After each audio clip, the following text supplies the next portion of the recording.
ఏం చేస్తున్నావు అర్చన? పొద్దున్నే ఆఫీస్కి వెళ్ళాలన్నారు కదా, కాఫీ తీసుకొచ్చి మిమ్మల్ని నిద్ర లేపుదాం అనుకున్నాను. అంతలో మీరే లేచారు.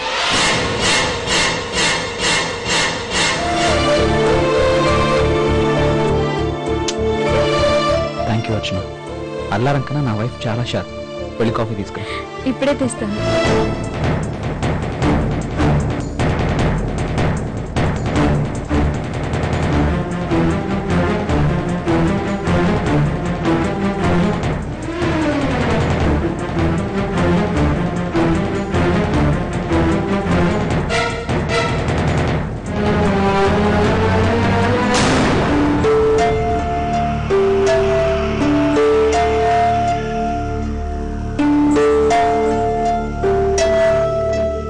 ఎంతసేపు అర్చన?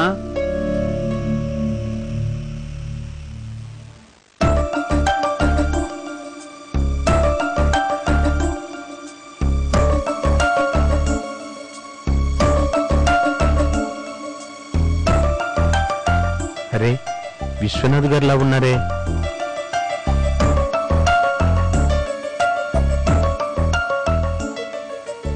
విశ్వనాథ్ గారు, ఒక్క నిమిషం. రంగారావు గారు, చాలా రోజులు మిమ్మల్ని చూసి. ఎలా ఉన్నారు? నాకేమిటండి, చాలా బాగున్నాను. ఇంతకీ మీరెలా ఉన్నారు? నేను బానే ఉన్నాను. అవును, మీరేంటి ఇక్కడ? మాకు తెలిసిన వాళ్ళుంటే పలకరిద్దామని వచ్చాను. ఇంతలో మీరు కనిపించారు, అందుకే వచ్చాను. అవును, మీ పిల్లలు బాగున్నారా? బాగున్నారండి. మీ పెద్దమ్మాయి అర్చనకి ఏదో సంబంధం కోసం అప్పుడు చూశారు, ఏమైంది? చాలా మంచి సంబంధం దొరికింది. వెంటనే అమ్మాయి పెళ్లి చేసేసాం. చాలా సంతోషం. ఇంతకీ ఏ ఊరిచ్చారు? ఈ ఊరే. ఈ ఊరా? ఎవరేంటి అబ్బాయి? గారపాటి వాళ్ళ అబ్బాయి. చాలా మంచి కుటుంబం. నిజంగా మా అమ్మాయి అదృష్టవంతురాలు. గారపాటి వాళ్ళ? నాకు తెలియని వారు ఎవరున్నారబ్బా. అబ్బాయి తండ్రి పేరేంటి? శేషాద్రి నాయుడు. కానీ ఆయన ఇప్పుడు లేరు. మీరు చెప్పేది వాళ్ళ పెద్దబ్బాయి పేరు సురేంద్ర కదూ? అవును, చిన్నబ్బాయి పేరు శ్రీకర్. అతనికి మా పెద్దమ్మాయిని ఇచ్చింది. విశ్వనాథ్ గారు, ఆ అబ్బాయి ఏమైంది? ఏం లేదులేండి, జరిగిందేదో జరిగిపోయింది. అంతా అమ్మాయి తలరాత. వస్తానండి. రంగారావు గారు,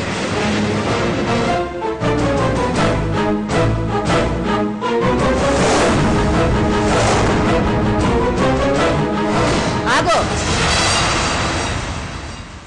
ఎవరు నువ్వు? ఏంటా దూసుకురావడం?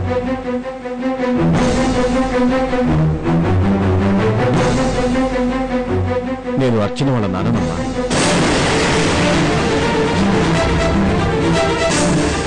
అర్చన? ఏ అర్చన?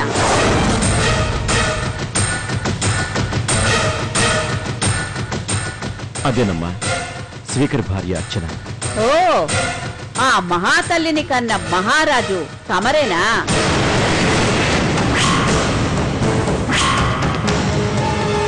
అదేదో ఇందిరాగాంధీకి తండ్రి నన్నంత రేంజ్ లో చెప్తున్నారే.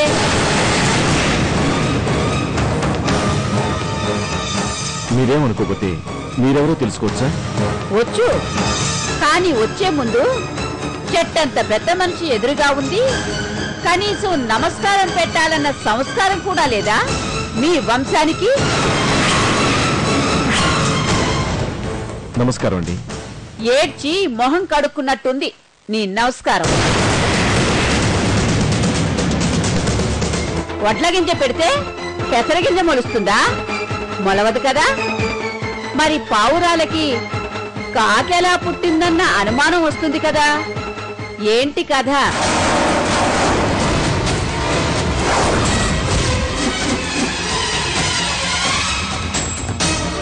ఎవరి అంటే మనకేంటి నాన్న?